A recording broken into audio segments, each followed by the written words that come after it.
Saudaraku, satu unit jembatan di Kampung Lutkucak, penghubung Kampung Sukajadi, Kecamatan Wipesam, Kabupaten Bandar Meriah, ambruk pada Kamis 26 Januari 2023. Ambruknya jembatan tersebut disebabkan karena arus sungai yang lumayan deras, akibat hujan deras dengan intensitas tinggi yang melanda Kabupaten Bandar Meriah dan sekitarnya sejak kemarin hingga dini hari.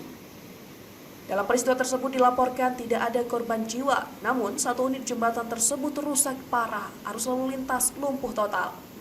Adi Gendong, warga setempat kepada tribungayu.com pada Kamis 26 Januari 2023 mengatakan peristiwa itu terjadi sekitar pukul 12 waktu Indonesia Barat malam akibat diterjang arus sungai dikarenakan hujan deras dalam beberapa hari ini. Adi juga mengatakan jembatan tersebut selain menghubungkan Kampung Sukajadi, juga jalan alternatif beberapa kampung lainnya. Selain itu penghubung dari Kabupaten Bandar Meriah ke Kabupaten Aceh Tengah via Kecamatan Kutapanang. Diketahui jembatan tersebut juga baru siap diperbaiki sekitar 3 bulan lalu untuk bagian alasnya.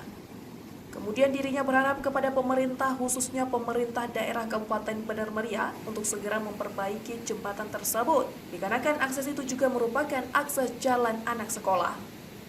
Selain jembatan yang rusak saat ini, jembatan jalan tersebut banyak lubang sehingga berbahaya bagi pengendara yang melintas. Dari Bandar Meriah, Bustami, Tribun Gayo.